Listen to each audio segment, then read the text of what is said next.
Restons debout un petit instant. Dieu bien-aimé, nous te sommes reconnaissants de cet autre privilège que nous avons de nous tenir dans la maison de Dieu et d'adorer le Dieu vivant. Nous sommes si reconnaissants de ce que ce privilège nous soit encore accordé dans ce pays. Et alors, aussi, nous avons de la reconnaissance pour ces gens fidèles, Seigneur, qui ont parcouru de nombreux milles, des centaines de milles, beaucoup d'entre eux. Et certains d'entre eux vont essayer de rentrer en hâte ce soir, en roulant sur les routes nationales et le long de la route nationale. Ô Dieu, je te prie d'être avec eux et de les aider. Guide-les, ô Père. Nous te remercions de nous avoir envoyé cette petite averse qui a rafraîchi l'air temporairement. Et Père, nous te prions de venir nous rencontrer ce soir dans ta parole. En effet, c'est pour ça que nous nous sommes rassemblés, Seigneur. C'est pour te rencontrer dans la parole.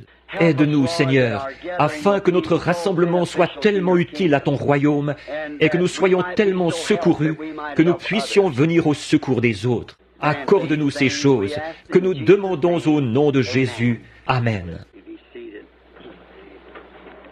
Vous pouvez vous asseoir. Je sors de quelques entretiens privés et juste avant que la réunion commence, Billy m'en avait donné toute une pile, tellement que je ne savais pas trop par où commencer. Mais nous prions Dieu de vous bénir pour cet effort que vous avez fait de rester pour la réunion du soir. Maintenant, Dieu voulant, dimanche matin prochain, je ferai une autre réunion. Je viens d'en parler aux pasteurs et cela leur convient. Et maintenant, je voudrais avoir le temps de souligner la présence de tous mes bons amis qui sont ici. Mais je sais que vous attendez. Il fait chaud. Alors, je ne prendrai pas le temps de le faire.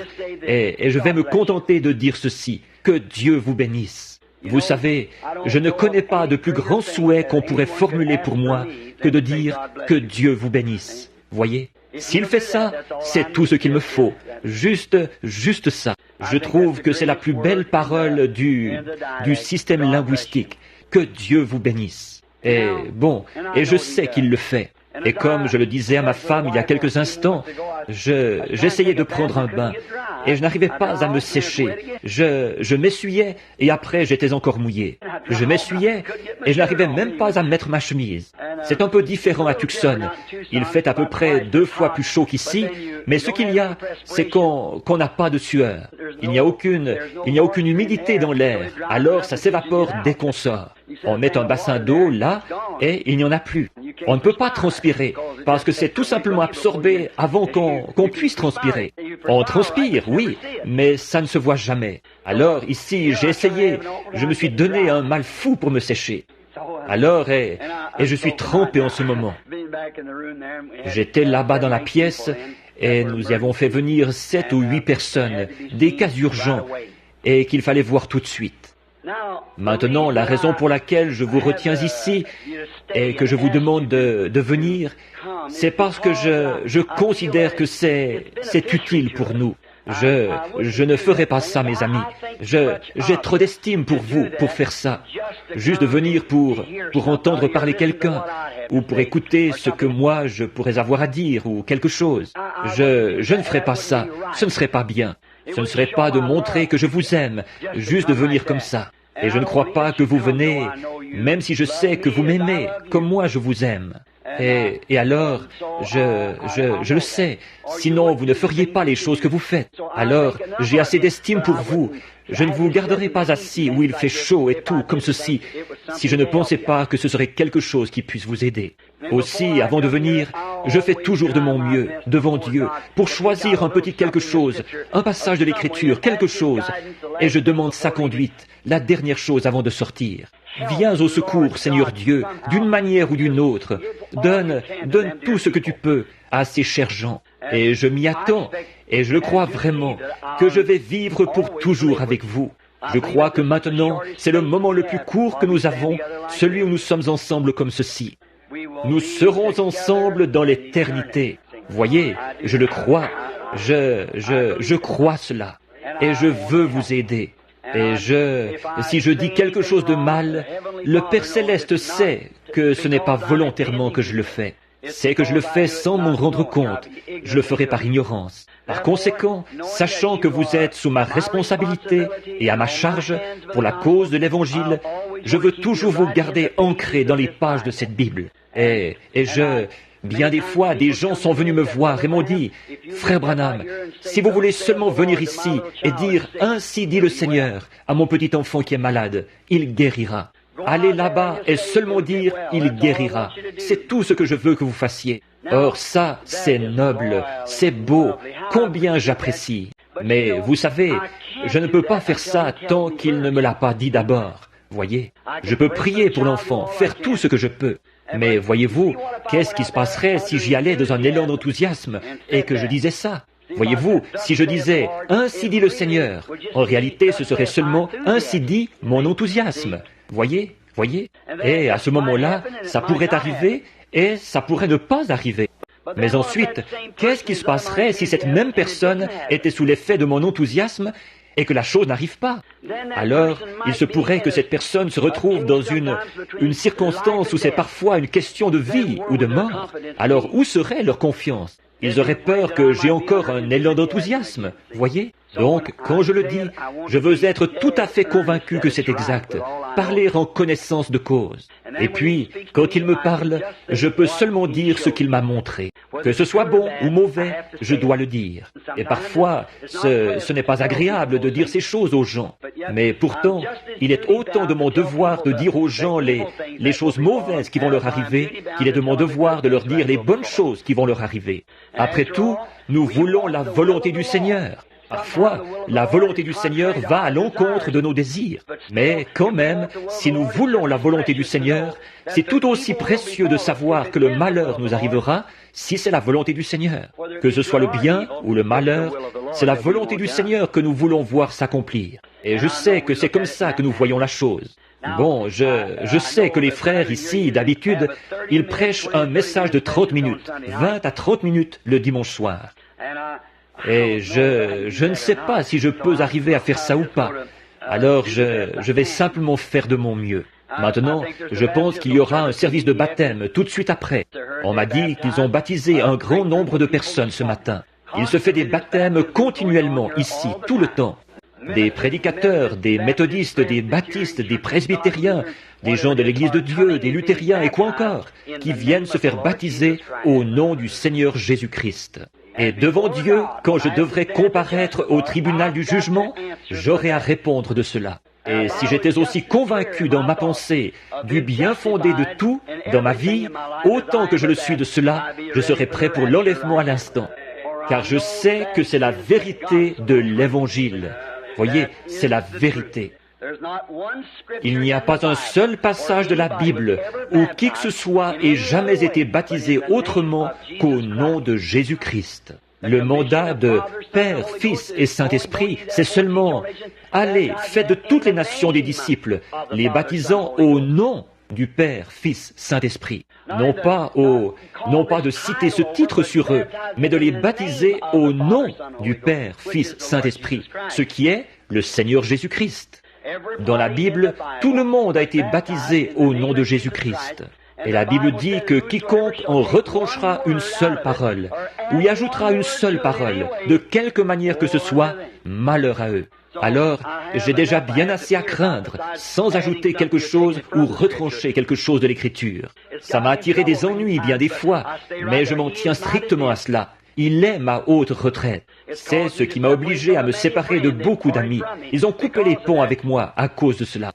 Mais pourvu que je conserve cet ami-ci, le Seigneur Jésus, et il est la parole. Peu importe que le sentier soit rugueux, le chemin difficile, il est passé par là aussi. Et s'ils appellent le maître de la maison Belzébul, à combien plus forte raison appelleront-ils ainsi ceux qui sont ses disciples? Maintenant, que le Seigneur soit avec vous tous, qu'il vous bénisse tout au long de cette semaine, et qu'il vous donne ce que je peux demander de mieux à Dieu pour vous. C'est là ma prière. Maintenant, nous allons lire dans la précieuse parole. Et maintenant, souvenez-vous encore, mercredi soir, est-ce qu'il y aura réunion de prière au milieu de la semaine, ou quelque chose? Lundi et mardi soir, il y aura réunion de prière dans un foyer. Je suppose que les gens sont au courant. Frère Junior Jackson Est-il dans le bâtiment? Frère Jackson, il est ici, frère Jackson. Bien, il y a un autre frère Jackson ici, Et frère Don Raddle, est-il dans le bâtiment ce soir? Frère Don, juste ici. Et beaucoup d'autres frères. Je vois les frères ici de l'Arkansas et de la Louisiane et de différents endroits, un peu partout dans le pays. Et il y a des frères âgés qui sont ici ce soir aussi. Il y a frère Thomas Kidd, assis ici sur la droite, qui aura 84 ans dans quelques jours. Il y a à peu près 3 ou 4 ans, on l'avait opéré de la prostate et il se mourait du cancer. Le médecin l'avait tout simplement condamné. J'ai failli donner le coup de grâce à ma vieille voiture pour venir jusqu'à lui, là-bas dans l'Ohio.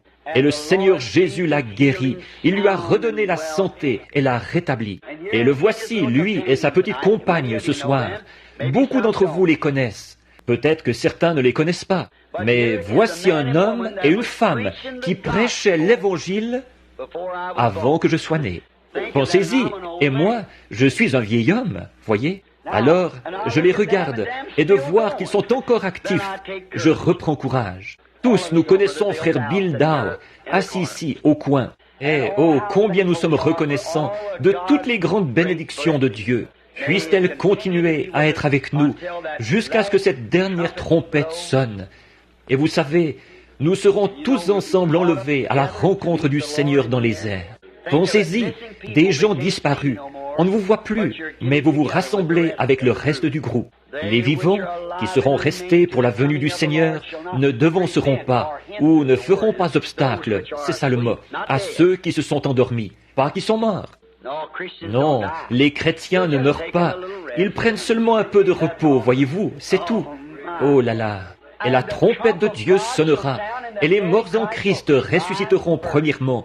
Ils apparaîtront à un grand nombre de personnes. Et tout à coup, vous êtes simplement là à regarder. Eh bien, voilà un frère. Alors vous savez que ça ne va pas tarder. Quelques minutes, et nous serons changés en un instant, en un clin d'œil. Et avec eux, tous ensemble, nous disparaîtrons de la terre, enlevés à la rencontre du Seigneur dans les airs. Et de penser, avec tout ce que nous avons vu dans les Écritures, et les confirmations claires de l'heure où nous vivons, ça pourrait arriver avant la fin de la réunion. Pensez un peu à ça, ce soir même. Alors, sur cette base-là, nous abordons sa parole. Alors que nous prenons dans Hébreux chapitre 13, et nous allons lire du verset 10 au verset 14. Hébreux 10 Hébreux 13, 10 à 14. Maintenant, comme je l'ai déjà dit, quand nous promettons fidélité à la patrie devant notre drapeau, ce qui est très bien, nous nous levons toujours pendant que nous promettons fidélité à la patrie. Et tous les autres événements importants, nous nous levons par respect où nous faisons un salut et tout pour notre pays. Et quand ils jouent The Star Spangled Banner, nous nous tenons au garde à vous. Aussi nous qui sommes des soldats chrétiens, tenons-nous au garde à vous pendant que nous lirons la parole de Dieu.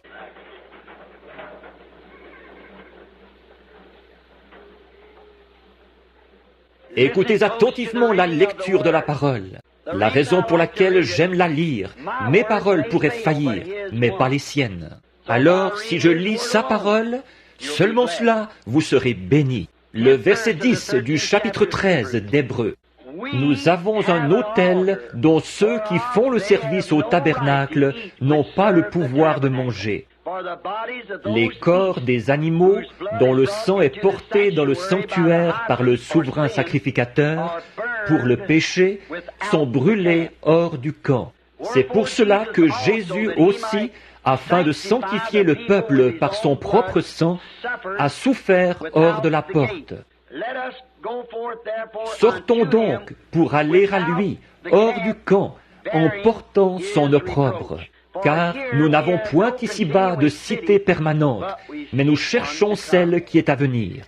Seigneur Dieu, toi qui es le responsable de cette parole, et qui est responsable de t'en être occupé tout au long des âges, pour voir à ce qu'elle parvienne jusqu'à nous sans mélange. C'est la pure parole de Dieu, vierge.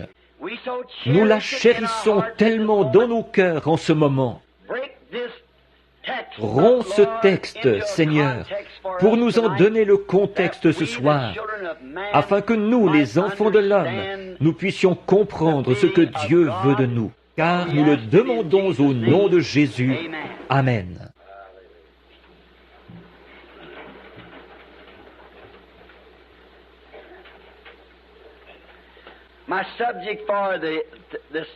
Mon sujet de ce soir, c'est sortir du camp. C'est quelque chose comme petit sujet, un peu bizarre. Mais vous savez, d'habitude, on trouve Dieu dans des choses bizarres. Le monde s'encroute tellement dans ses habitudes que tout ce qui sort de la tendance habituelle devient quelque chose de bizarre. Comme j'ai prêché ici il y a quelques jours, ici au tabernacle, sur le drôle d'oiseau. Le fermier est un drôle d'oiseau pour l'homme d'affaires est un drôle d'oiseau pour le fermier. Le chrétien est un drôle d'oiseau pour l'incroyant, et ainsi de suite. Il faut bien être le fou de quelqu'un. Alors, tout ce qui sort de l'ordinaire, vous devenez un peu comme un fou par rapport à la tendance habituelle. Et c'est pourquoi le peuple de Dieu et ses prophètes et ses messagers au long de l'âge, qui ont porté son message qui venait de la parole, ils ont passé pour fous aux yeux de ceux de l'extérieur. Noé était un fou aux yeux de ce monde très intellectuel auquel il prêchait. Noé, certainement qu'il était un fou aux yeux de Pharaon. Il avait son pied sur le trône et ensuite il y a renoncé pour une bande de tripoteurs de boue. Voilà ce qu'il pensait. Et Jésus était un fou aux yeux des gens. Et tous les autres qui ont œuvré et vécu pour Dieu, ils ont passé pour fous. Ils ont été obligés de sortir du camp où ils étaient. De plus en plus, j'ai des raisons de croire que les gens ne parviennent pas jusqu'à Christ. Bon, je suis ici pour essayer d'aider par tous les moyens possibles et pour être aussi clair que possible dans ce que je vais vous énoncer. Et je vous demande de bien vouloir être patients avec moi. Comme je regarde et que je prêche d'un bout à l'autre du pays et que j'observe les gens, je suis tout à fait convaincu que les gens ne parviennent pas jusqu'à Christ. Et je crois que c'est l'ennemi qui met des bâtons dans les roues. En effet, la raison pour laquelle je crois ceci, ce n'est pas lui l'objet vers lequel ils ont été dirigés. Ils ont été dirigés soit vers un dogme, une doctrine, un parti, une expérience, une sensation, ou quelque chose comme ça, au lieu d'être dirigés vers Christ, la parole. C'est pour ça, je pense, que les gens font reposer leur destination éternelle sur un dogme quelconque ou sur une sensation quelconque. Par exemple, certains disent « j'ai dansé dans l'esprit, j'ai parlé en langue, j'ai senti du feu partout sur moi ». Savez-vous que toutes ces choses-là peuvent être imitées par le diable? Il n'y a qu'une seule chose qu'il ne peut pas imiter, c'est la parole. Pendant le débat entre lui et Jésus, Jésus l'a vaincu à tous les coups. Il est écrit, la parole. Et je crois aujourd'hui que la raison pour laquelle les gens ne viennent pas à Christ, c'est parce qu'ils sont dirigés, beaucoup d'entre eux, vers une dénomination. Venez adhérer à notre Église, ou lisez notre catéchisme, ou croyez notre doctrine, ou un genre de système quelconque. On leur indique la mauvaise direction. Et leurs actions et la vie qu'ils mènent sans Christ prouvent par leur propre vie. C'est confirmé par cela même. Par exemple, je ne veux pas blesser qui que ce soit, mais en parcourant le pays dans tous les sens, j'ai condamné les cheveux courts chez les femmes. C'est la Bible. J'ai condamné le port des shorts chez les femmes, l'utilisation des produits de maquillage. Et à chaque année, c'est pire. On voit par là qu'il y a un autre doigt quelque part qui leur indique une autre direction. Elles ne parviennent pas jusqu'à Christ. Elles disent, nous faisons partie d'une église. Notre église ne... Ce que votre église croit, ça n'y change rien. Dieu a dit, c'est mal. Et si elles parvenaient vraiment jusqu'à Christ, elles arrêteraient de faire ça. Et ce n'est pas tout, mais l'homme prendrait position s'il parvenait jusqu'à Christ, et il s'opposerait à ces choses. Les maris ne permettraient pas à leurs femmes d'agir comme ça. Un vrai homme ne veut pas que sa femme agisse comme ça. Un jeune homme de la ville, ici, l'autre jour, a failli tuer 2 garçons. Ils étaient à un certain poste d'essence. Les gens de Jeffersonville, vous avez vu ça dans le journal. Voilà cette jeune fille qui se présente à un poste d'essence, avec presque rien sur le dos du tout. Et les 2 jeunes hommes qui étaient assis là ont passé un commentaire. Et le pompiste a failli tuer les 2 garçons. Il a été arrêté à cause de ça et poursuivi en justice. Le juge lui a demandé, « Pourquoi avez-vous s'est-elle habillée comme ça ?» Il a dit, « Moi, je la trouve mignonne. » Or, il y a quelque chose qui ne va pas chez cet homme-là. Peu m'importe qu'il soit même s'il est un pécheur, il y a quelque chose qui ne va pas chez lui. Son amour envers cette femme-là ne peut pas être authentique. Et qu'il la laisse s'exhiber en appât pour les chiens comme ça. Il y a quelque chose qui ne va pas. Est-ce que les hommes n'ont encore jamais compris qu'ils pouvaient juger entre ce qui est bien et ce qui est mal? Avez-vous vu les nouveaux maillots de bain qu'ils ont sortis? Êtes-vous au courant de la prédiction que j'ai faite, que les femmes finiraient par en venir aux feuilles de figuier, il y a 33 ans de ça? Et maintenant, on les habille avec des feuilles de figuier, des jupes transparentes. La parole du Seigneur ne faillit jamais, voyez? Et la chose devait se produire juste avant le temps de la fin, en venir de nouveau à une feuille de figuier. Je le lisais dans le magazine Life. Cela a été prononcé il y a 33 ans, avant que les femmes sombrent dans la déchéance. Il a été dit comment elles agiraient en ce jour-ci, et les voilà. Qu'elles porteraient des vêtements d'hommes, et quelle l'immoralité de la femme, que ça dégénérerait dans cette nation. La plus dégradée de toutes les nations du monde, c'est l'Amérique, ici. C'est la plus souillée de toutes. Ça, c'est selon les statistiques. Le pourcentage des mariages et divorces dans cette nation est plus élevé que partout ailleurs dans le monde. Et les autres nations prennent exemple sur nous. Avant, nous prenions exemple sur la France, la souillure et la saleté de cette nation-là. Maintenant, ils s'inspirent de nous en matière d'habillement. Nous avons dépassé leurs limites à eux. Je sais qu'il y a une raison pour laquelle les gens ne parviennent pas jusqu'à Christ. S'ils le faisaient, ils n'agiraient pas comme ça. Jésus a souffert hors des portes afin de sanctifier son peuple par son propre sang. Sanctification, ça vient d'un mot grec composé qui veut dire nettoyer et mis à part pour le service. Et quand Dieu nettoie son peuple par le sang de Jésus, il les nettoie de la souillure du monde et les met à part pour le service. C'est pour cela que Jésus aussi, afin de sanctifier le peuple par son propre sang, a souffert hors de la porte. Même les gens du plein évangile, ils sont retombés dans les ornières mêmes d'où ils étaient sortis. L'Église pentecôtiste, comment était-elle il y a 40 ou 50 ans? Ils maudissaient, condamnaient et tournaient en dérision les églises dont ils étaient sortis. Ces dénominations-là, qu'est-ce qu'ils ont fait? Exactement comme un chien à ce qu'il a vomi et une truie à son bourbier. Ils sont retournés directement à l'endroit d'où ils avaient été tirés. Et maintenant, leurs églises sont tout aussi souillées que les autres. C'était quelque chose, comme je le disais ce matin, comme les gens sont comme Pierre qui disait dans Matthieu 17, 4 à 8, où il disait, « Il est bon que nous soyons ici, dressons 3 tentes. » Mais l'Esprit leur a dit de ne pas le faire. Il a dit, « Celui-ci est mon Fils bien-aimé, écoutez-le. » Et il est la parole. C'est lui que nous devons considérer, la parole, et non notre enthousiasme ou quelque chose d'autre. Il est ma parole, écoutez-le. Et qu'est-ce qu'ils ont vu après que cette voix leur a eu parlé? Même Moïse et Élie n'étaient pas là. Il n'y avait pas de credo non plus. Il ne restait plus que Jésus seul. Et il est la parole. C'est tout ce qu'ils ont vu.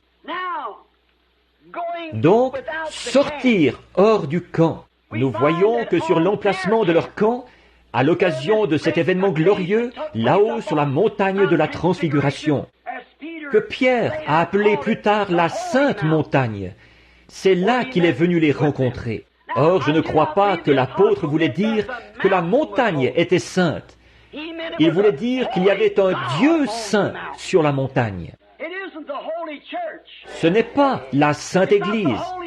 Ce ne sont pas les gens saints. C'est le Saint-Esprit dans les gens. Le Saint-Esprit est saint. Il est votre directeur et votre conducteur. Et nous voyons sur l'emplacement de ce petit camp, là-haut sur la montagne de la Transfiguration, quand ils ont reçu le mandat d'écouter, le seul mandat qu'ils ont reçu, c'était d'écouter la parole. Tout ce qu'ils ont vu, ce n'est pas un credo. Ils n'ont absolument rien vu d'autre que Jésus. Et il est la parole, faite chair. Comme c'est beau, le même camp, par rapport à celui qu'il y avait dans le Jardin d'Éden. Quand Dieu a fortifié son Église dans le Jardin d'Éden, son peuple, il y avait un seul mur derrière lequel ils devaient se retrancher. C'était la parole. Ils avaient un seul bouclier, une seule armure, une seule chose, parce que Dieu savait ce qui allait vaincre le diable, et c'est la parole. Jésus a fait la même chose. C'est la parole. Il est écrit. Et Satan a essayé de l'enrober, non pas de la citer, de la lui enrober. Et Jésus a dit, il est aussi écrit. Or, nous devons nous en tenir à cette parole. Et dans ce petit camp qu'ils avaient là, Pierre, Jacques et Jean, et Jésus, Moïse et Élie. Et dans leur camp, ils ont vu l'armée céleste, l'ombre ou la colonne de lumière suspendue dans cette nuée qui a transfiguré le Seigneur Jésus. Et au moment où ils étaient prêts à former une dénomination, une pour la loi et une pour les prophètes, et ainsi de suite, la voix dit, « Celui-ci est mon fils bien-aimé, écoutez-le ». Donc, le mandat qu'ils ont reçu, c'était exactement le même qu'en Éden. Tenez-vous-en à la parole. C'est ça, le camp de Dieu pour son peuple. Il semble qu'aujourd'hui, c'est un jour où les gens sortent des limites du camp. Dans tout, ils sortent des limites. Vous savez, il y a quelque temps, on m'a dit que maintenant ils ont un avion en réaction qui peut... C'est ce qui fait ce vacarme qu'on entend dans les environs, ce qui fait trembler les fenêtres. C'est quand l'avion a pris tellement de vitesse qu'il franchit son propre son, ce qu'on appelle le mur du son.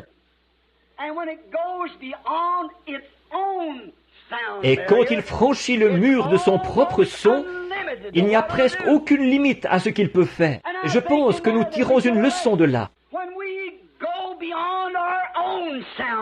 Quand nous franchissons le mur de notre propre son pour entrer dans la parole de Dieu, alors il n'y a aucune limite à ce que Dieu peut faire avec un homme qui est prêt à sortir du camp de l'homme, j'entends. Maintenant, nous voyons là, sortir du camp, sortir de ceci. Je vois que Satan, lui aussi, il entraîne son peuple à sortir du camp de la raison, à sortir du camp du bon sens. Satan qui entraîne son peuple à sortir du camp de l'autre côté. Dieu qui entraîne son peuple à sortir du camp de cet autre côté, ici. Et Satan les a fait sortir du camp de la simple décence. Quand on en arrive au point où les gens, et qu'ils puissent se conduire et agir et s'en tirer en faisant les choses qu'ils font aujourd'hui, côté moralité. Je n'arrive pas à concevoir qu'un homme puisse exhiber sa femme, habillée comme ça, et ensuite claquer quelqu'un pour l'avoir insulté. Cela dépasse les limites du bon sens. Il devrait faire preuve de plus de jugement. Cela dépasse les limites de la simple décence. Où est le point d'arrêt? Vous qui avez mon âge, homme ou femme, je pourrais vous demander ceci. Qu'est-ce qui serait arrivé si ma mère ou votre mère, il y a une 50aine d'années, était sortie dans la rue en portant un de ces shorts ou un bikini ou le nom que vous donnez à ça? La police les aurait ramassés immédiatement et les aurait fait enfermer à l'hôpital psychiatrique. Une dame qui serait sortie de chez elle en sous-vêtements, elle devrait être à l'hôpital psychiatrique parce qu'il y a quelque chose qui ne va pas mentalement. Et si c'était de la déficience mentale de faire une chose pareille à l'époque, c'est certainement le signe que la folie s'est installée quelque part. C'est encore de la déficience mentale. C'est de franchir les limites de la raison, de la souillure. Et quand un homme peut fumer la cigarette, alors que les médecins lui prouvent que des milliers de gens meurent chaque année à cause de ça, et qu'il va quand même continuer à tirer des bouffées de cigarettes, on dirait bien qu'il y a quelque chose qui ne tourne pas rond mentalement chez cet homme-là. Et quand un homme est frappé d'une commotion mentale et qu'il n'arrive pas à reprendre ses sens, ses activités, il va passer tous les cabinets de médecins du pays pour trouver ce qui ne va pas chez lui. Mais par contre, il restera au bar ou dans sa voiture et il boira jusqu'à ce qu'il soit complètement fou. Il dépensera son argent pour s'enfoncer là-dedans. Et s'il se retrouvait dans cet état-là, sans l'intoxication de l'alcool, alors il dépenserait tous les sous qu'il peut trouver dans le cabinet du médecin à essayer de trouver ce qui ne va pas chez lui. Ça ne tient pas debout. Si un faucon volait au-dessus de la ville et que je prenais ma carabine, que j'allais dans ma cour de derrière et que je tirais sur ce faucon, 10 minutes plus tard, je serais en prison. On me ferait arrêter pour conduite déréglée, d'avoir manié une arme à feu en ville, d'avoir mis en danger la vie des gens avec une carabine, en tirant en l'air sur ce faucon. Je pourrais tuer quelqu'un, c'est ce qu'ils diraient.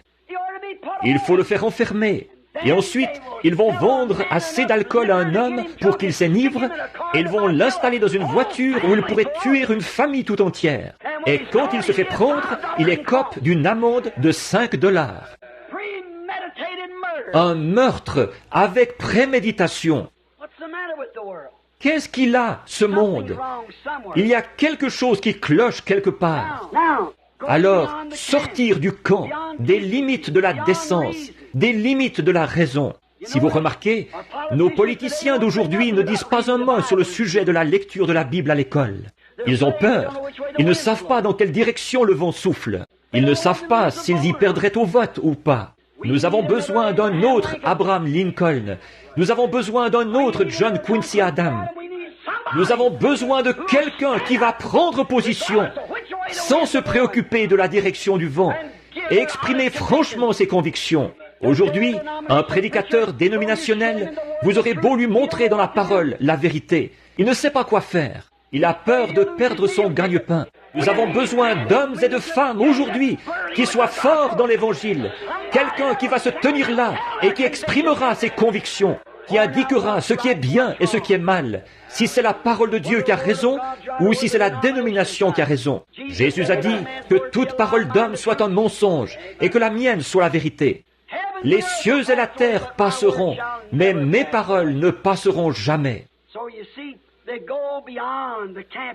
Alors, vous voyez, ils sortent du camp de la parole de Dieu pour trouver leur réponse. Quand il les a persuadés de sortir du camp de la parole de Dieu, ce qu'il avait fait à Ève dans le jardin d'Éden, Satan a fait la même chose aujourd'hui. Bien, c'est ce que nous voyons. Les gens se laissent persuader de sortir hors du camp pour aller dans leur dogme et leur credo, dans leur camp de dogme et de credo. Eux aussi, ils ont un camp. Et c'est comme ça qu'ils se retrouvent dans son camp à lui. Son camp, c'est celui de l'instruction, de la théologie, des œuvres, du doctorat, de l'éducation, de la personnalité, tout ce qui s'oppose au camp de la parole de Dieu. Dieu a un camp pour son peuple. Les dénominations ont leur propre camp. Il y a 3000 ans, un homme pouvait rencontrer Dieu presque n'importe où. C'était chose courante pour un homme de rencontrer Dieu. Mais pourquoi ne le rencontre-t-il pas aujourd'hui? Il y a plus de gens, des milliers de milliers, et des millions de gens de plus qu'il y a 3000 ans. Et pourtant, Dieu est une espèce d'antiquité dont on a déjà parlé, de l'histoire ancienne. Les gens ne rencontrent pas Dieu en personne, comme ils le faisaient il y a bien des années. Comme je le disais, environ 3000 ans. Ce n'est pas courant pour un homme de rencontrer Dieu.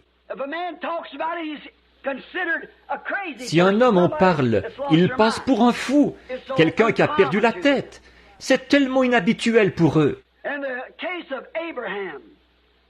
Dans le cas d'Abraham et dans son camp, mais c'était presque un fait journalier pour Abraham de rencontrer Dieu. Il lui parlait.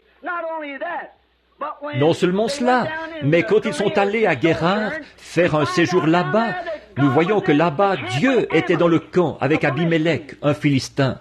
C'était chose très courante. Ils vivaient dans le camp de sa présence. Aujourd'hui, ils vivent dans leur propre camp et ils n'ont aucun rapport avec le camp de Dieu. Ils ne veulent avoir aucun rapport avec lui parce que pour le monde, c'est du fanatisme. Pour eux, c'est du fanatisme. Mais souvenez-vous, quand Dieu a établi le premier camp pour les gens, il les a fortifiés par sa parole. C'est toujours ce qu'il fait. Mais aujourd'hui, dans leur camp, ce n'est pas ce qu'ils font. C'est pour cette raison qu'on n'entend pas beaucoup parler de Dieu. Or, je crois que le camp, Moïse par exemple, la façon dont il a rencontré Moïse dans le désert. Moïse avait un camp là-bas, où il faisait paître les brebis de son beau-père, Jéthro, derrière le désert. Et un jour, ce vieux berger de 80 ans, il a vu une lumière, une colonne de feu dans un buisson qui brûlait. Et il a rencontré Dieu, un homme qui fuyait Dieu. Le lendemain, parfois de rencontrer Dieu, ça vous fait faire des choses bizarres. Moïse, le lendemain, il était très bizarre. Il a fait asseoir sa femme à califourchon sur un mulet, avec un bébé sur la hanche, et avec sa longue barbe qui pendait, un bâton tordu à la main, il est parti en Égypte pour prendre le contrôle du pays. Ça, c'était vraiment ridicule à voir. Où vas-tu, Moïse? Je m'en vais en Égypte. Pourquoi? Pour prendre le contrôle. Il avait rencontré Dieu. Une invasion par un seul homme. Ça semblait vraiment très étrange, mais ce qu'il y a, c'est qu'il a réussi. Parce qu'il avait rencontré Dieu. C'est comme une seule personne qui irait prendre le contrôle de la Russie. C'est tout ce qu'il faut, une seule personne dans la volonté de Dieu. Moïse était dans la volonté de Dieu. Et c'était un bâton tordu qu'il avait à la main. Pas une épée, un bâton. Les choses inhabituelles que Dieu fait. Mais souvenez-vous, Moïse a dû sortir du camp où il avait vécu pour accomplir ceci. En effet, il avait été là-bas avec toute une armée et il n'avait pas réussi. Avec toutes les armées de l'Égypte, il n'avait pas réussi. Mais un jour, Dieu l'a invité à venir dans son camp. Il a dit, « Qui es-tu » Il a dit, « Je suis celui qui suis. » Non pas « J'étais » ou « Je serai ». Au temps présent, je suis. Je suis le Dieu d'Abraham, d'Isaac et de Jacob. J'ai entendu les cris du peuple et je me souviens de ma promesse. Et c'est le moment où elle doit s'accomplir. Je t'envoie, Moïse, avec ce bâton que tu as à la main. Qu'est-ce qu'il y a eu? Les gens ont pensé qu'il était fou. Mais qu'est-ce qu'il avait fait? Il était sorti de son propre camp.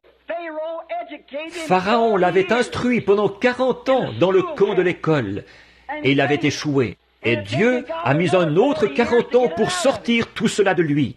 Toute son instruction et toute sa théologie, ce qu'il avait appris, il a fallu 40 ans pour faire sortir tout cela de lui.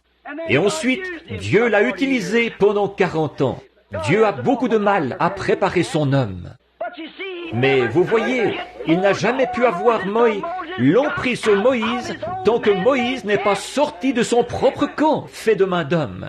Sorti de la manière militaire de faire les choses et de la manière naturelle de faire les choses pour se tourner vers la manière surnaturelle de faire les choses. Ensuite, quand il est entré dans ce camp-là, Dieu a pu l'utiliser. Maintenant, nous voyons que dans ce désert, nous remarquons quand ils ont pris position et qu'ils sont sortis de l'Égypte pour entrer dans le camp de Dieu, ils sont sortis du camp des sacrificateurs et de tous ceux qui leur disaient « Vendez-vous comme esclaves pour le temps qu'il vous reste ».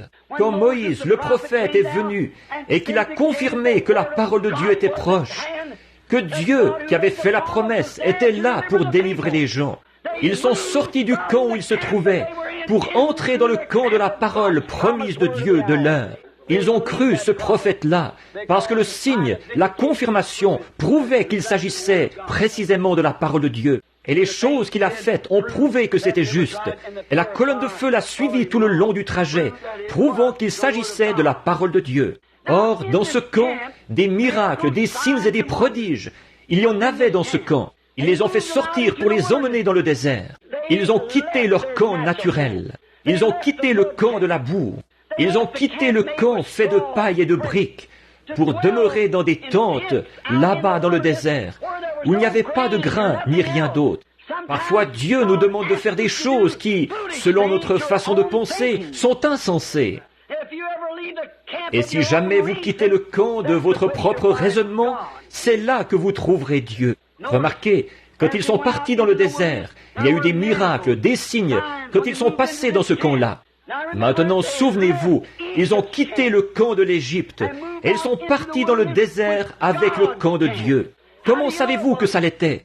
Dieu avait dit, « Ton peuple séjournera pendant 400 ans, mais je les ferai sortir par une main forte et je leur donnerai ce pays-ci. » Et ils étaient en route, en suivant une lumière confirmée, un prophète confirmé, avec des signes, des prodiges, démontrant que Dieu était dans le camp. Et ils étaient en route. Ils avaient une colonne de feu, ils avaient un prophète, ils avaient de la manne, ils avaient des eaux vives. Amen. Ils avaient changé de campement. Ils ont été obligés de le faire. Ils n'auraient pas pu voir ces choses en Égypte. Ils ont été obligés de changer de campement pour pouvoir voir le surnaturel. Et les gens d'aujourd'hui aussi, ils seront obligés de changer de camp, de sortir de ces dénominations qui disent « Les jours des miracles sont passés, le baptême du Saint-Esprit, ça n'existe pas. » Et tous ces passages de l'Écriture, là, c'est faux, c'est bon pour un autre âge. Vous serez obligés de changer de campement, de sortir de ce camp-là pour aller là où tout est possible. Toutes ces choses confirmaient sa présence dans le camp. Maintenant, remarquez, alors eux, ils avaient formé un camp fait de main d'hommes, de tradition et de credo, après la mort de Moïse. Et Dieu a traité avec les gens pendant de nombreuses années. Dieu n'est plus dans son camp, dans leur camp, parce qu'ils se sont formés un camp par leurs propres moyens. Souvenez-vous, quand ils ont été appelés à sortir de l'Égypte, Dieu leur avait fourni un prophète. Il leur avait fourni un agneau pour le sacrifice. Il leur avait fourni tout ce dont ils avaient besoin.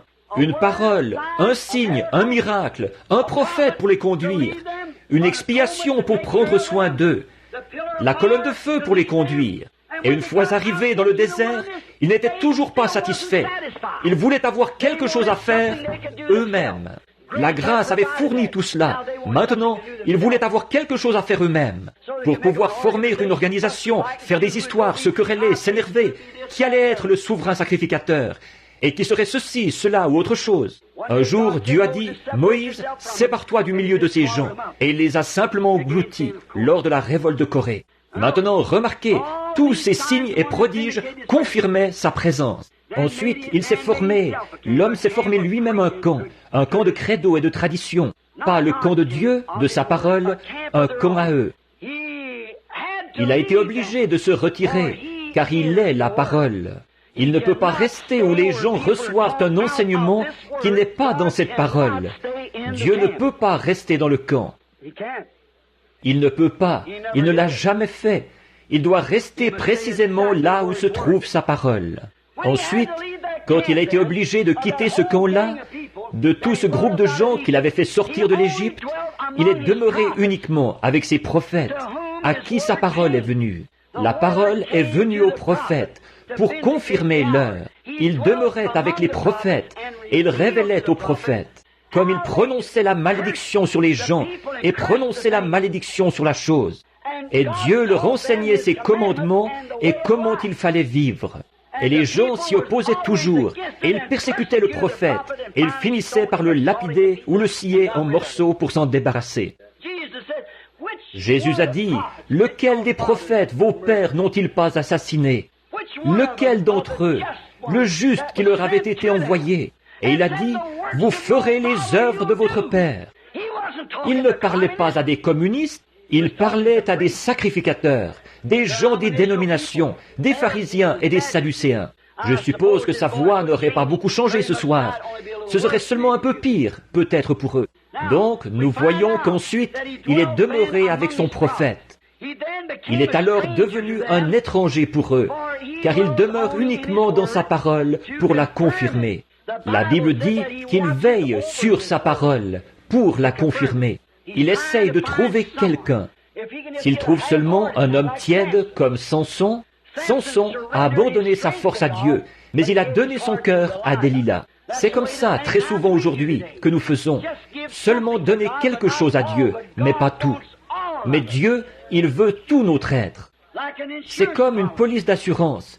Quand vous souscrivez à une police d'assurance, autant avoir une garantie totale. Et c'est ce que cette assurance bénie fait pour nous. C'est une police avec une garantie totale. Elle couvre tout ce dont nous avons besoin ici dans cette vie. Et notre résurrection est la vie éternelle. Elle inclut tout. Remarquez, Dieu est resté hors de leur camp ensuite pendant 400 ans. Pourquoi? Il n'avait plus de prophète. Du prophète Malachie jusqu'au prophète Jean, 400 ans.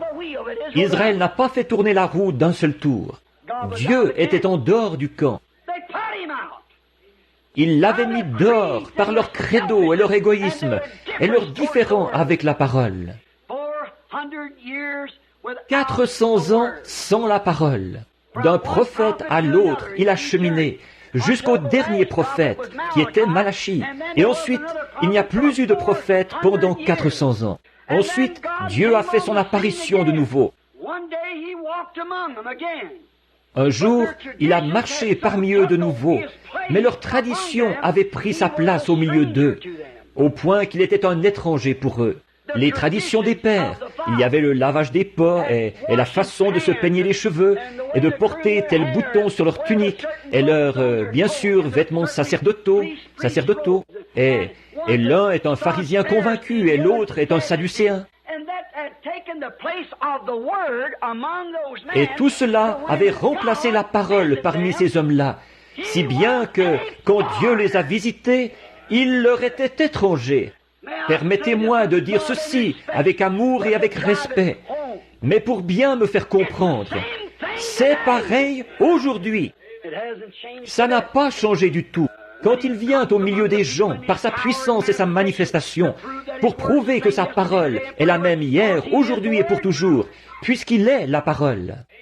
Les gens disent, un diseur de bonne aventure, un Belzébul, un Jésus seul, ou quelque chose comme ça. On vous assimile à quelque chose, mais il faut qu'il en soit ainsi. Voyez-vous, nous n'avons pas eu de prophète depuis maintenant presque 2000 ans. Ceux des nations n'en ont pas eu, vous savez. C'est une promesse pour la fin. Or ça, nous le savons par l'Écriture. Nous le savons aussi par l'histoire, que c'est ce qui nous est promis. Donc, au bout de 400 ans, un jour Dieu a marché au milieu d'eux. Selon l'Écriture, il devait être fait chair et habiter parmi eux. On appellera son nom Conseiller, Prince de la paix, Dieu puissant, Père éternel. Et quand il est venu au milieu des gens, ils ont dit, « Nous ne voulons pas que cet homme règne sur nous. » Quelle carte d'association porte-t-il?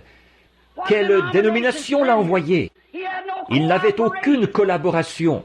Toutes les églises où il allait, on le mettait à la porte. Il n'avait rien à voir avec lui, parce qu'il n'était pas l'un d'entre eux. Et ce qui est arrivé à cette époque arrive de même maintenant. La Bible dit que l'église de Laodicée le mettrait dehors, et il frappait, cherchant à entrer. Il y a quelque chose qui ne va pas quelque part. Maintenant, pourquoi? Ils avaient formé leur propre camp. S'ils avaient connu la parole, ils auraient su qui il était. Jésus a dit, si vous sondez les Écritures, parce que vous pensez avoir en elles la vie éternelle, ce sont elles qui vous déclarent qui je suis. C'est ce que dit l'Écriture. Alors, elles rendent témoignage de moi. Et si je ne fais pas les œuvres qu'il avait été promis que je ferais, si je ne fais pas les œuvres que mon Père, la parole, au commencement était la parole, et la parole était avec Dieu, et la parole était Dieu, et la parole a été faite chair, et elle a habité parmi nous. Or, si je suis cette personne-là, sondez les Écritures, et voyez ce que je suis censé faire. Et si je ne remplis pas les conditions requises, si mes œuvres, les œuvres dont la parole rend témoignage, par lesquelles le Père rend témoignage de moi, si elles ne confirment pas qui je suis, alors je suis dans l'erreur. C'est exact. Si vous ne pouvez pas me croire, croyez la parole, il a dit, les œuvres que la parole produit. Voyez-vous, il était un étranger parmi eux. Ils ne l'ont pas reconnu. Nous n'aurons rien à voir avec ce personnage. Il n'est qu'un curieux personnage qui est né là-bas, quelque part dans une étable. Il croyait que sa mère avait eu ce bébé avant qu'il naisse, ou avant qu'il avait eu ce bébé, qu'il était un enfant illégitime plutôt. Et puis, qu'avant que le bébé naisse, elle était allée se marier avec Joseph. Il avait fait ça rien que pour lui éviter d'être noirci, sa réputation. Et il est devenu une espèce de curieux personnage, parce qu'il était un enfant illégitime. Et c'est pour ça qu'il était comme ça. Et quand il est arrivé, qu'est-ce qu'il a fait? Il a démoli leur credo, renversé leur table, les a chassés du lieu à coups de fouet. Et il a dit, il est écrit.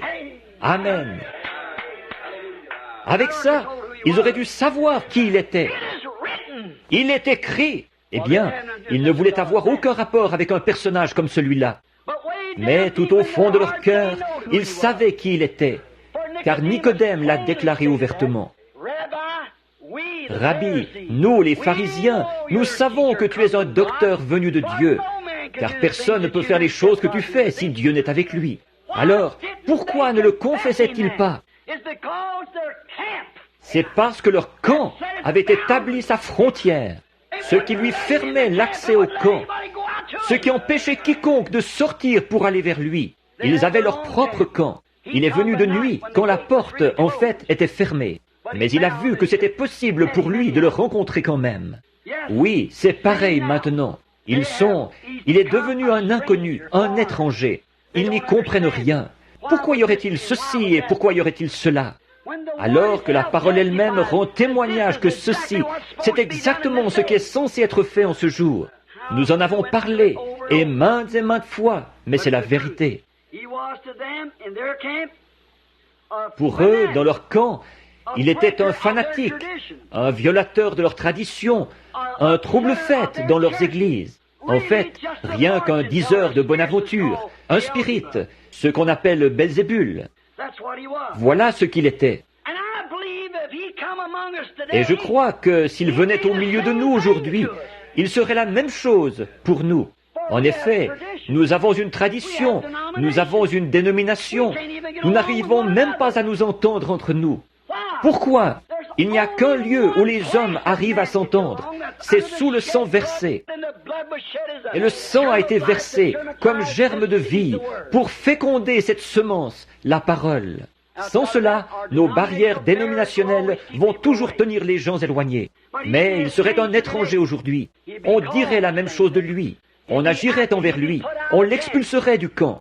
Et saviez-vous, la même Bible qui dit qu'il serait abandonné des hommes, hommes de douleur, habitués à la souffrance, et qu'ils ont rejeté. Et nous l'avons considéré comme frappé et humilié par Dieu. L'Écriture même qui déclarait cela, qui s'était crié dans son chant, « Mon Dieu, pourquoi m'as-tu abandonné ?» Tous mes os, ils me regardent, ils ont percé mes mains et mes pieds. Pendant qu'ils chantaient cet hymne dans l'église, leur sacrifice, le Dieu qu'ils croyaient servir, ils étaient en train de le crucifier. Il en est de même aujourd'hui, le Dieu même. Regardez ce que le prophète a dit, Amos, quand il est arrivé à Samarie. Il a plissé ses petits yeux quand il est monté là et qu'il a vu cette ville remplie de péchés, des femmes couchées dans la rue avec des hommes, une Amérique contemporaine. Quand il l'a parcouru du regard, il a plissé les yeux. Il n'avait personne pour le parrainer. Il n'avait pas de carte d'association. C'est Dieu qui l'avait envoyé. Les gens allaient-ils écouter son message? Non, ils n'allaient pas l'écouter. Mais il a prophétisé et il a dit, « Le Dieu même que vous prétendez servir vous détruira. » Et je dis au nom de Jésus-Christ, le Dieu même que cette nation, qui prétend être une nation religieuse, le Dieu même qu'ils prétendent servir, les détruira dans leur iniquité. Il exterminera toutes les dénominations de la face de la terre, ceux qu'ils prétendent servir. Donc remarquez, il les a réprimandés et ils l'ont expulsé de leur camp. Jésus a souffert hors du camp. Ils l'ont expulsé du camp, à l'extérieur, bien au-delà des limites de leur camp. Nous voyons que la Bible dit qu'en ce dernier jour, dans cet âge de Laodicée, il ferait la même chose. On les expulserait du camp. Maintenant, observez ce qu'il dit de faire, maintenant pour conclure. Expulser du camp, là où on brûlait les sacrifices. C'était l'endroit tout indiqué pour lui. Il était le sacrifice. Maintenant, frères, sœurs, savez-vous que chacun de vous, vous devez vous sacrifier? Vous devez être le sacrifice de Dieu. Sacrifiez les choses du monde, sacrifiez vos propres plaisirs dans ce monde, sacrifiez les choses du monde. Savez-vous pour quelle raison les gens ne veulent pas le faire? Vous savez, un mouton n'a qu'une seule chose à offrir, c'est sa laine. Et bon, il ne lui est pas demandé de produire ou de fabriquer de la laine cette année. Il lui est demandé de porter de la laine. Il ne nous est pas demandé de fabriquer quelque chose.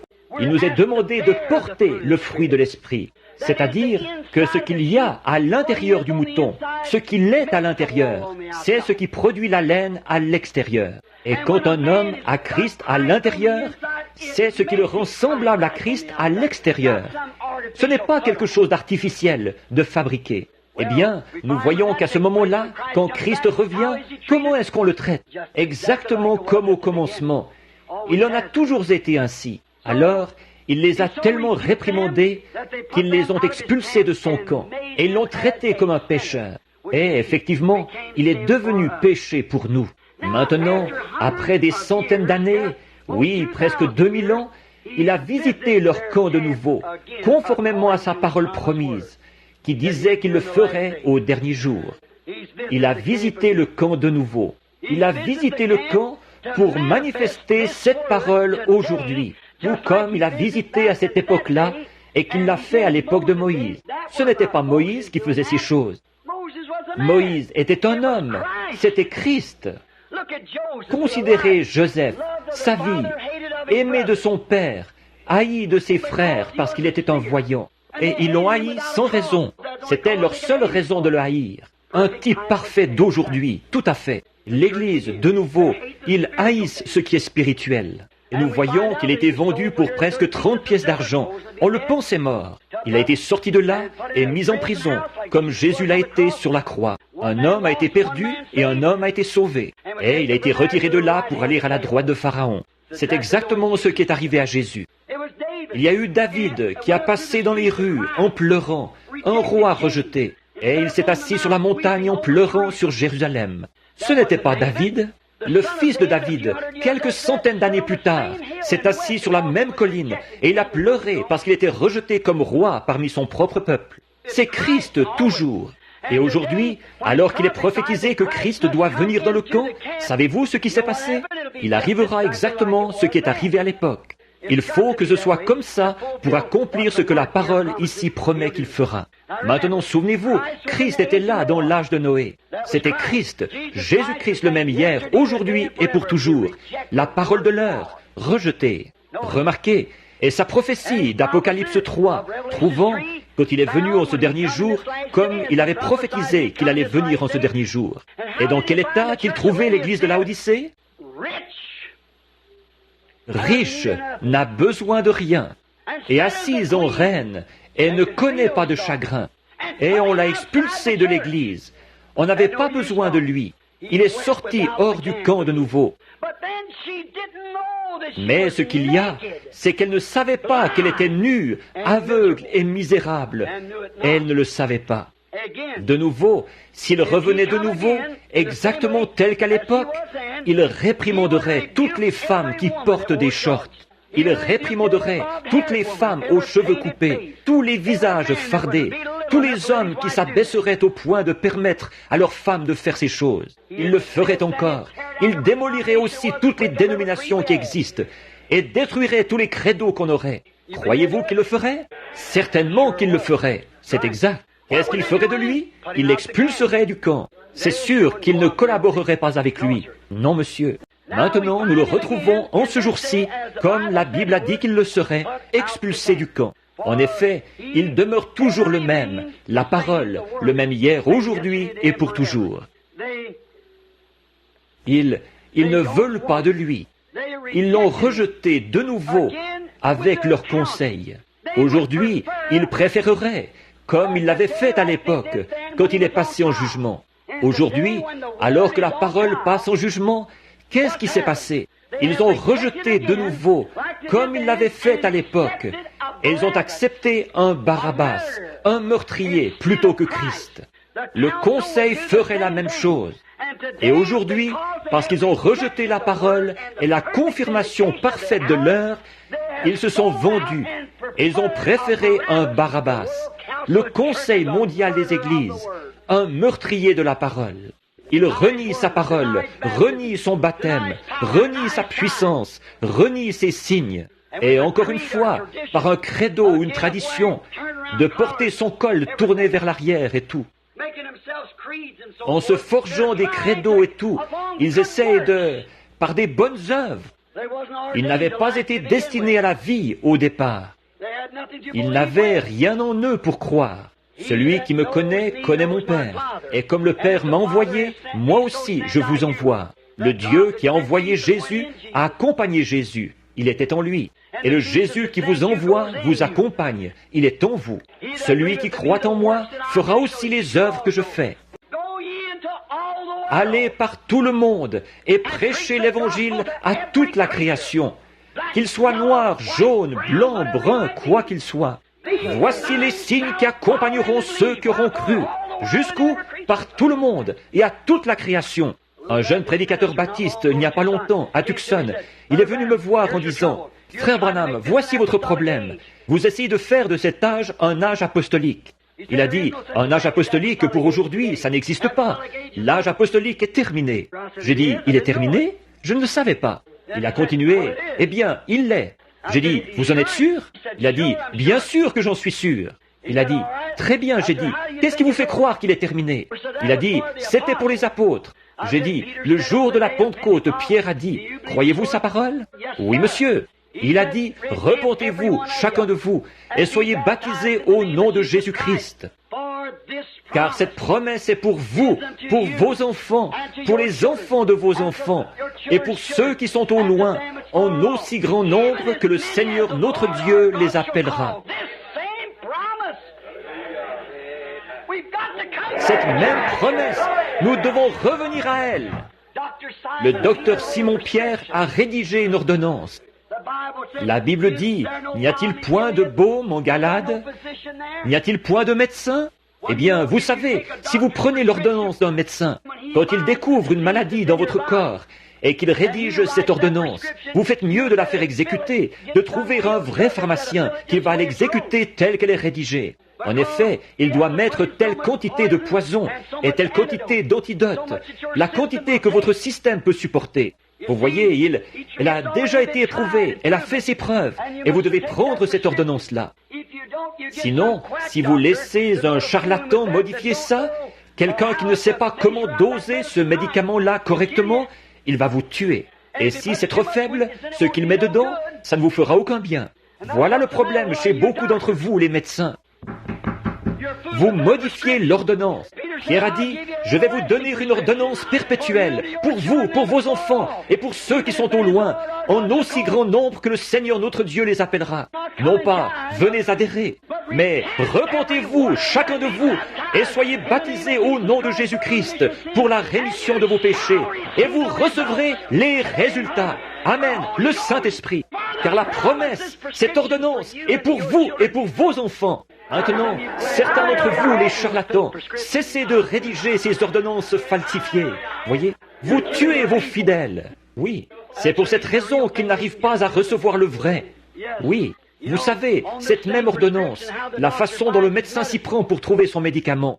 Ils se servent toujours et les savants essayent de trouver quelque chose. Ensuite, ils vont l'administrer à un Kobe pour voir si ça va le tuer ou pas.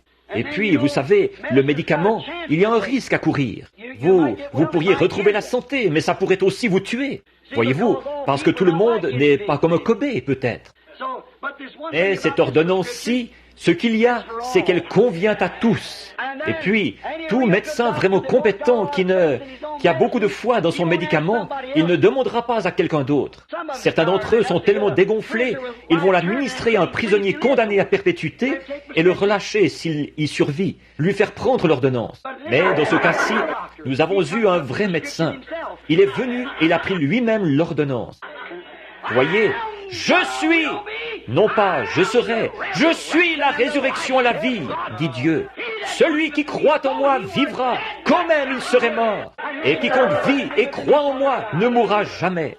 Marthe a dit, il a dit, crois-tu cela?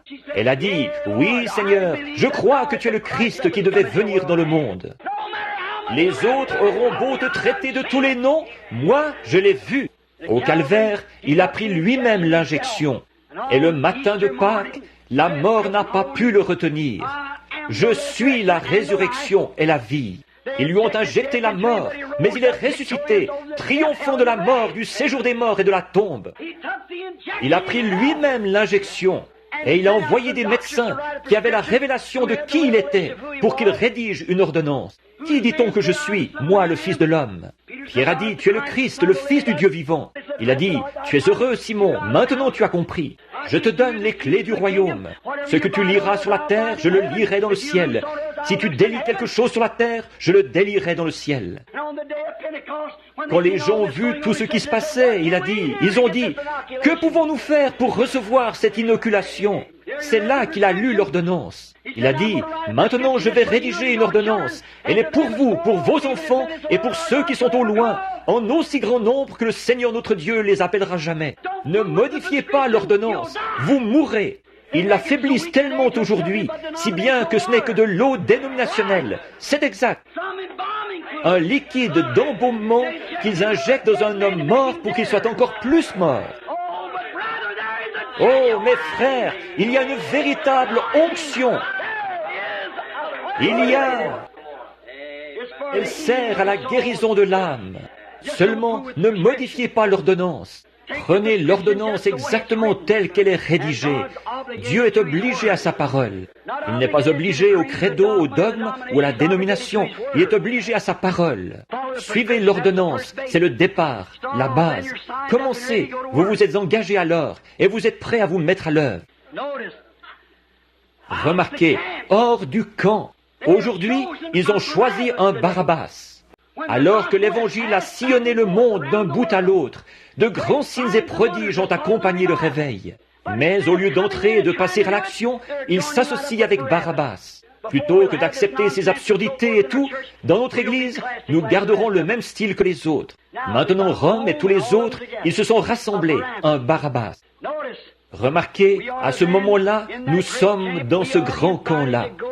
Nous sommes invités à sortir de ce camp-là. Jésus aussi, afin de sanctifier le peuple par son propre sang, a souffert hors de la porte. Allons à lui hors de la porte. Observez, en portant son opprobre. Pourquoi jetait-on l'opprobre sur lui? Pas parce qu'il était méthodiste ou baptiste, je peux vous le certifier. Pas parce qu'il était pharisien ou sadducéen, parce qu'il était la parole confirmée. En portant son opprobre, à cause de quoi?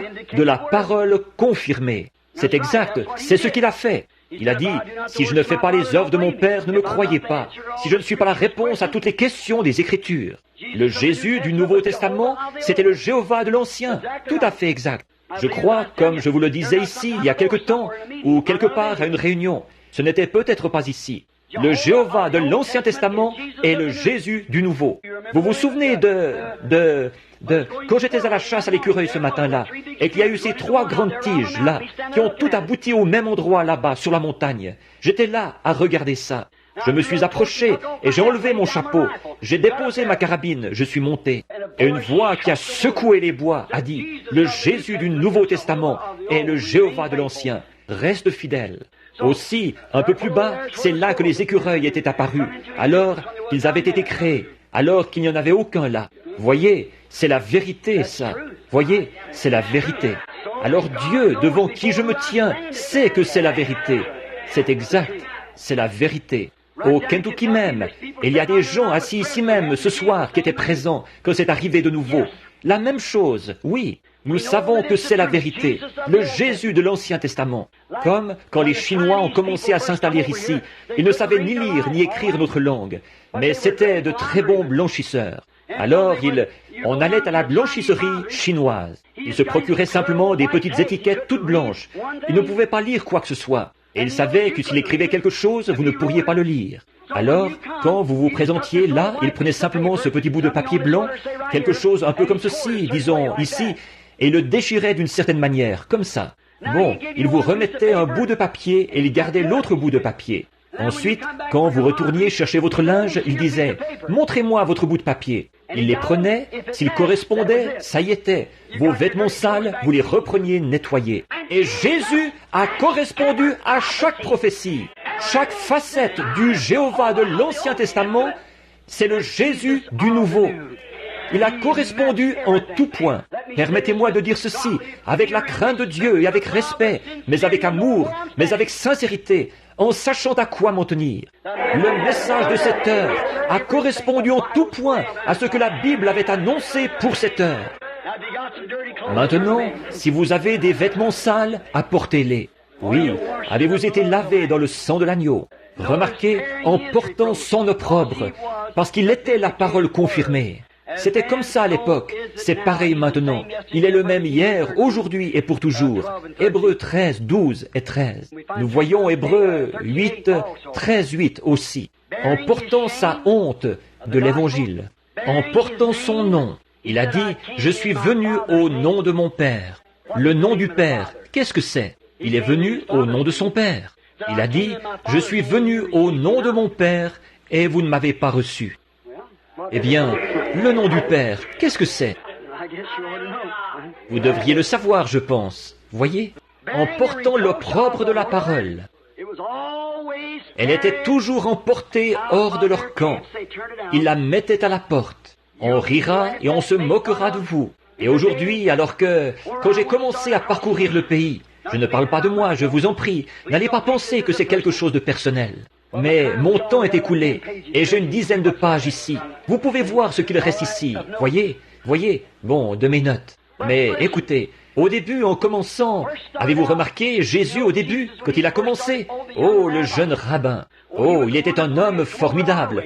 Venez chez nous, venez nous prêcher. Mais un jour, il s'est assis devant eux et il a dit, « Si vous ne mangez la chair du Fils de l'homme, et si vous ne buvez son sang, vous n'avez point la vie en vous-même. » Qu'est-ce que vous pensez que les docteurs et les intellectuels de la foule se sont dit? Cet homme est un vampire. Voyez? Il veut qu'on boive du sang humain. C'est trop pour nous, ça. Éloignez-vous de lui. Les sacrificateurs disaient qu'il était fou. Je le crois. Et la Bible dit qu'ils sont partis. Il avait aussi avec lui 70 prédicateurs qui avaient été ordonnés. Il a dit, je ne peux pas les garder avec moi. Alors, il a tourné les yeux vers eux, il a dit, que direz-vous quand vous verrez le Fils de l'homme monter au ciel, d'où il est venu? Or, il n'a jamais expliqué ces choses-là. Il les a simplement laissées telles quelles. Voyez? Ils ont dit, Fils de l'homme? Quoi? Nous mangeons avec cet homme. Nous pêchons avec lui. Nous nous étendons sur le rivage avec lui. Nous avons vu le berceau dans lequel il a été bercé. Nous connaissons sa mère. Nous connaissons son frère. Qui peut recevoir une chose comme celle-là? Et la Bible dit, il n'allait plus avec lui. Ensuite, il s'est tourné vers Pierre et les autres. Il a dit, j'en ai choisi 12. Vous 12. Des milliers qu'il avait, il en est maintenant à 12. Il a dit, j'en ai choisi 12. Et l'un de vous est le diable. Je le savais dès le commencement. Il a dit, maintenant, voulez-vous aller avec eux? Il n'avait pas à dorloter et à chouchouter et « Je te prendrai comme diacre si tu acceptes d'adhérer à mon église. » Voyez? Ce n'était pas son intérêt personnel qu'il cherchait. Il ne l'a même jamais expliqué. Les disciples non plus, ils ne pouvaient pas l'expliquer. Mais si vous vous souvenez, il venait de leur dire « Je vous connaissais avant la fondation du monde. Je vous ai destiné à recevoir la joie avec moi. Voyez, voilà ce que c'était avant la fondation du monde, prédestiné. Ces apôtres se sont tenus là, tout à fait inflexibles. Ils ne pouvaient pas expliquer comment ils allaient faire pour manger sa chair et boire son sang. Ils ne pouvaient pas comprendre comment il était descendu alors qu'il avait été là avec eux tout le temps. Ils ne pouvaient pas l'expliquer. Les gens ne pouvaient pas l'expliquer. Personne ne pouvait l'expliquer. Mais Pierre a prononcé ces paroles mémorables. Ce n'est pas étonnant qu'il lui ait donné les clés. Il a dit, « Seigneur, à qui irions-nous ? Nous sommes convaincus. Nous savons que tu es, toi et toi seul, la confirmation de la parole promise pour aujourd'hui. Nous savons que toi seul, tu as la parole de la vie. Nous ne pouvons pas expliquer ces choses, mais nous les croyons quand même. » La petite Marthe a dit, « Mon frère est mort. Il est étendu dans la tombe. Il se décompose. Il sent. Seigneur, si tu avais été ici, mon frère ne serait pas mort. Mais même maintenant, tout ce que tu demanderas à Dieu, Dieu te l'accordera. » Oh là là. Il a dit, « Je suis la résurrection et la vie. Celui qui croit en moi vivra, quand même il serait mort. Quiconque vit et croit en moi ne mourra jamais. » Crois-tu cela? Elle a dit, « Oui, Seigneur. Je ne peux pas l'expliquer, mais je le crois. Je crois que tu es le Christ qui devait venir dans le monde. Je crois par l'écriture qui a été consignée que tu as rempli les conditions requises. » Il a dit, « Où l'avez-vous enseveli? » Oh là là, il va se passer quelque chose. C'est immanquable. Toutes les roues se rejoignent au bon moment. Voyez? Il s'est rendu jusqu'à la tombe. La Bible dit, son aspect n'avait rien pour nous plaire. Probablement un petit homme aux épaules tombantes. Il s'est tenu là avec ses petites épaules qui s'affaissaient, fatigué et épuisé par cette marche. Il a dit, « Lazare, sors !» Et un homme qui était mort depuis 4 jours s'est levé sur ses pieds. Une femme de la science chrétienne, excusez-moi si je vous blesse, ce n'est pas volontaire. Une femme de la science chrétienne qui venait à cette église ici est venue me voir dehors un jour. Elle a dit, « Monsieur Branham, elle a dit, j'aime votre façon de prêcher, mais il y a une chose sur quoi vous mettez trop l'accent. » J'ai dit, « Quoi ?» Elle a dit, « Vous faites trop de cas de Jésus. » J'ai dit, « J'espère que c'est tout ce que lui, il a à me reprocher. » Voyez. Elle a dit, « Vous le rendez divin. » Voyez-vous, eux, ils ne croient pas qu'il était divin. Ils croient qu'il n'était qu'un homme comme les autres, un bon enseignant, un philosophe. Elle a dit, « Vous le rendez divin. » Et il n'était pas divin. J'ai dit, « Oh oui, il l'était. » Elle a dit, « Si je vous prouve par votre propre Bible qu'il n'est pas divin, le croirez-vous » J'ai dit, « Ma Bible dit, je crois la parole, c'est ce qu'il est. » Elle a dit, dans Jean chapitre 11, quand Jésus est allé à la tombe de Lazare, la Bible dit qu'il a pleuré. J'ai dit, quel rapport? Elle a dit, eh bien, ça montre qu'il n'était pas divin. J'ai dit, c'est que vous ne voyez pas qui était cet homme. Il était à la fois Dieu et homme. En tant qu'homme, il a pleuré, quand il a pleuré à cause de leur chagrin. Mais quand il s'est redressé et qu'il a dit, Lazare, sors! Et qu'un homme qui était mort depuis 4 jours s'est levé sur ses pieds, c'était plus qu'un homme. Oui, monsieur, oh oui. Comme je l'exprime souvent, quand il est descendu de la montagne ce soir-là, il avait faim, il était un homme. Le lendemain matin, il avait faim, il était un homme.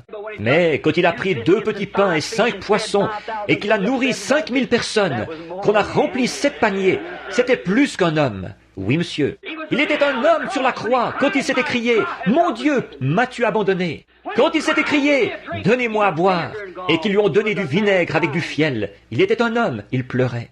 Mais le matin de Pâques, quand il a rompu tous les sceaux de la mort, du séjour des morts et de la tombe, et qu'il est ressuscité, il était plus qu'un homme. Il était un homme ce soir-là, quand il était couché à l'arrière du petit bateau, qu'il était là avec ses disciples, et que 10 000 démons de la mer avaient juré de le noyer. Oui. Là, dans une espèce de petit bateau, comme un bouchon de liège, là, comme ça, il était tellement fatigué que ça ne l'a même pas réveillé. Il était un homme quand il dormait. Et quand il a posé le pied sur le bastingage du bateau, qu'il a levé les yeux et qu'il a dit « Silence, tais-toi » et que les vents et les vagues lui ont obéi, c'était plus qu'un homme, c'était Dieu. Ce n'est pas étonnant que le poète ait dit « Par sa vie, il m'a aimé, par sa mort, il m'a sauvé, par son ensevelissement, il a emporté mes péchés au loin, par sa résurrection, il a justifié gratuitement pour toujours. Un jour, il reviendra, ô jour glorieux. » Oui, monsieur, sortez du camp, peu m'importe le prix à payer. Je porterai cette croix consacrée jusqu'à ce que la mort me libère. Alors j'irai dans l'enlèvement pour porter une couronne. Pour conclure, je dirais ceci. Il y a quelque temps, je lisais une histoire au sujet d'un juge. C'était un homme juste, un brave homme, il était aimé. Et il y avait un groupe de gens dans la ville qui croyaient qu'ils pourraient se permettre n'importe quoi. Alors, ils étaient dans l'abondance. Alors, ils ont ouvert une maison malfamée, tenu un débit de boissons, des boissons, et tout ce qu'il y a dans le genre. C'était illégal. Ils se sont fait prendre par la loi, la police judiciaire, et ils ont été traduits en justice. Et quand tous les gens de la ville, de la petite ville, se sont rassemblés là-bas, ils savaient que cet homme avait fait beaucoup de choses dans la région. Cet homme qui avait tenu cet établissement malfamé. Et le jury a reconnu cet homme coupable, parce qu'il avait été pris sur le fait. Et donc, le juge l'a reconnu coupable et l'a condamné à tant d'années de prison, sans mise en liberté sous caution, sans droit d'appel ni rien. Il y a envoyé, parce que c'est ce qui était écrit dans le droit. À l'extérieur du palais de justice, les gens se sont précipités vers lui en disant « Sais-tu quoi? Toutes les personnes de cette ville vont te haïr. » Ils ont dit « Ils te haïssent d'avoir pris cette décision-là au sujet de cet homme. » C'étaient tous des joueurs eux-mêmes. Ils ont dit « Nous allons tous te haïr. Nous ne t'élirons plus jamais. Jamais plus un seul d'entre nous ne votera pour toi. » Il le huait alors qu'il descendait dans la rue. Il s'est arrêté un petit instant. Il a dit « Laissez-moi dire un mot. » Il a dit « J'ai fait exactement ce que mon devoir me commandait. » Cet homme était coupable, qui qu'il soit. Il fallait que je prononce une sentence contre lui, selon la loi que j'ai juré de faire observer.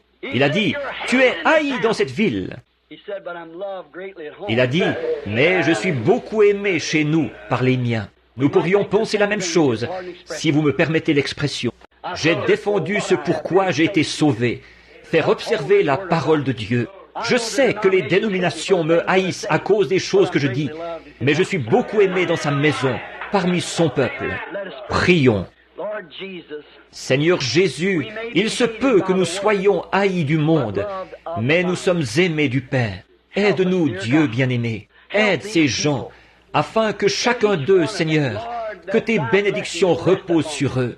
Que nous sortions du camp maintenant, que nous sortions de notre propre façon de penser, que nous agissions en fonction de la pensée de Dieu. La Bible dit ceci, que la pensée qui était en Christ soit en vous. Alors, pensons ces pensées à lui, et non selon notre propre façon de penser, parce que la plupart du temps nous sommes dans l'erreur. Alors, pour être sûr que ce soit sa pensée qui repose en nous, et sa pensée, c'était de faire la volonté du Père, et la volonté du Père, c'est sa parole promise. Sortons du camp ce soir, Seigneur, et allons trouver Jésus. Nous ne le trouverons jamais en adhérant à l'Église. Nous ne le trouverons jamais en serrant la main à un certain prédicateur ou en signant un credo ou une promesse que nous faisons d'aller à l'école du dimanche tant de jours dans l'année et tout. Nous le trouverons uniquement dans la parole, parce qu'il est la parole. Et comme nous voyons la promesse de ce jour-ci, qu'il serait hors du camp, expulsé de nouveau. Maintenant, sortons du camp, prêts à porter son opprobre. Haï de ce monde, mais aimé de celui qui nous a invités à venir dans le camp. Accorde-le, Seigneur. S'il y en a ici qui ne le connaissent pas et qui ne sont jamais sortis du camp de la filiation à une certaine église, pourtant vous faites profession d'être chrétien, mais quand vous dites « ces choses, je crois qu'elles sont pour une autre époque », cela montre que ce ne peut pas être le Saint-Esprit. Comment un homme qui est rempli du Saint-Esprit pourrait-il jamais se faire baptiser en utilisant le nom de Père, Fils, Saint-Esprit?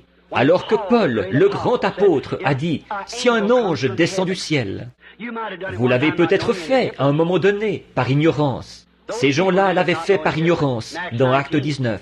Mais il a dit « Un ange qui prêche quoi que ce soit d'autre, qu'il soit anathème ». Comment pouvez-vous accepter un credo ou un isme, telle ou telle chose, alors que la Bible dit « La promesse est pour vous ». Cette même chose-là, le vrai baptême du Saint-Esprit.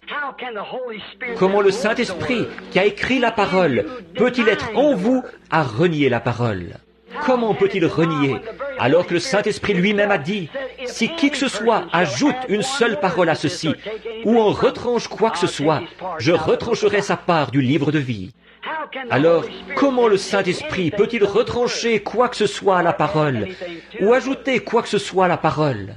Mon ami, soit ici ou dans le monde invisible où ira cette bande, invisible pour nous en ce moment, que ceci pénètre profondément dans votre cœur, après le message d'enseignement de ce matin, en voyant où nous en sommes. Si vous n'avez encore jamais accepté cette ordonnance dont j'ai parlé tout à l'heure, ne voulez-vous pas la recevoir? Nous sommes ici pour faire tout ce que nous pouvons pour vous, afin de vous aider.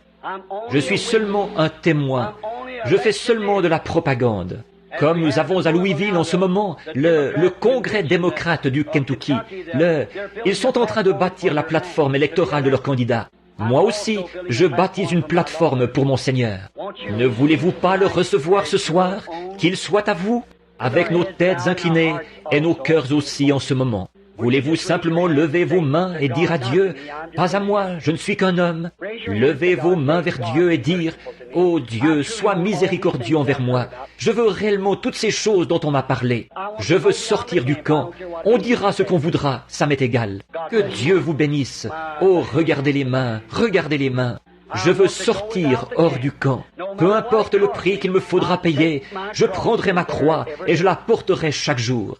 Je sortirai du camp. Peu importe ce que les gens diront de moi, je veux le suivre hors du camp. Je suis prêt à y aller. Père Céleste, tu as vu ces mains. Peut-être 100 personnes ou plus dans le bâtiment ont levé la main. Seigneur, il y a quelque chose qui est près d'eux en ce moment. Une autre personne, la personne de Christ, celui qui est invisible à l'œil naturel. Et c'est lui qui les a poussés à prendre une décision. Dans leur propre vie, ils savent, quand ils se regardent dans la glace, ils voient qu'il leur manque quelque chose. Et ils veulent que leur vie soit façonnée selon la promesse de Dieu. Et ils ont levé la main avec une sincérité profonde. Aide-les, Seigneur, à venir à la grande porte ce soir de la bergerie. Puissent-ils entrer gentiment et humblement, accorde-le. Ils sont à toi, Seigneur, parle à leur cœur. Ils n'auraient pas pu prendre cette décision-là, ils n'auraient pas pu lever la main, sans qu'il y ait eu quelque chose de surnaturel. Cela montre qu'il y a une vie là, quelque part. En effet, selon la science, la pesanteur nous empêcherait de lever les mains. Mais il y a quelque chose qui les a frappés, leur faisant défier la loi de la pesanteur, et lever la main vers le Créateur qui les a amenés ici. Oui, je veux aller jusqu'au bout. Je veux sortir du camp ce soir.